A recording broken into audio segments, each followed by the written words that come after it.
Dhanyavad. I am extremely happy and delighted to be speaking in this beautiful new Sansad Bhavan for the first time. Thank you so much for giving this opportunity. अध्यक्ष महोदय, सबसे पहले मैं सभी माननीय सांसदों को धन्यवाद करती हूं। नए सांसद भवन के पहले कानून के रूप में नारी शक्ति वंदन अधिनियम 2023 विशाल बहुमत से पारित करने के लिए गृह मंत्री श्री अमित शाह जी को, कानून मंत्री अर्जुन मेघवाल जी को ऐतिहासिक भाषण के लिए आभार व्यक्त करती हूं और आपको भी और हमारे प्रधानमंत्री जी को भी अभिनंदन करती हूं। अध्यक्ष महोदय, भारत आज चंद्रमा पर है। हमारा राष्ट्रीय गौरव तिरंगा और अशोक चक्र आज चंद्रमा पर है। ये आज का भारत है, 21वीं सदी का भारत है, जो नरेंद्र मोदी जी के सशक्त और दूरदर्शी नेतृत्व में निर्भीक और जुझारू है। हर भारतीय आज शान से कह सकता है कि मेरा देश आज अमेरिका, इंग्लैंड, फ्रांस की तरह पहली पंक्ति में खड़ा है। लेकिन ये कैसा संभव है?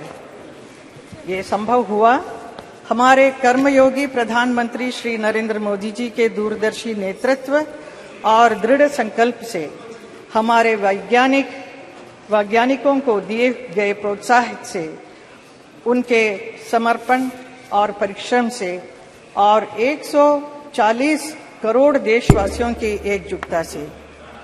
ये कैसा संभव है? इसलिए संभव है, कुछ पाने के लिए दिल में जुनून चाहिए।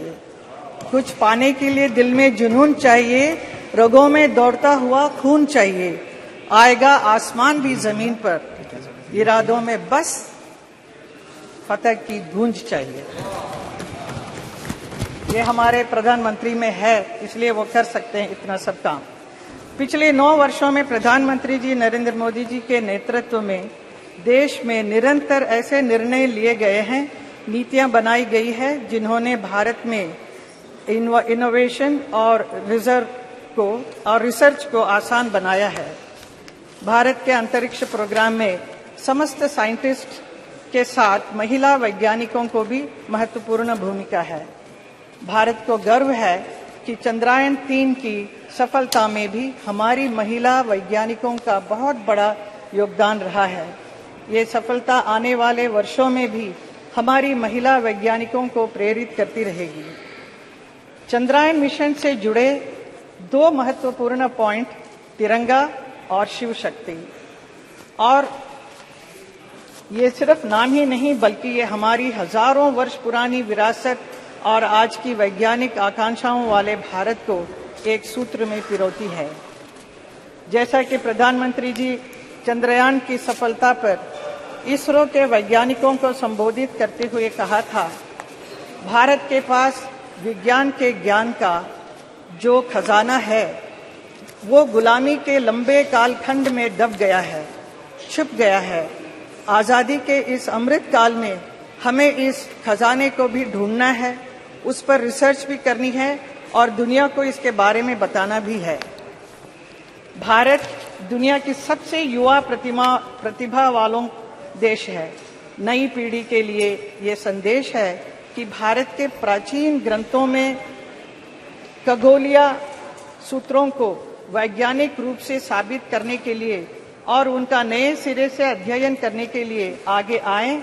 यही भावना 2047 में विकसित भारत के सपने को साकार करेगी।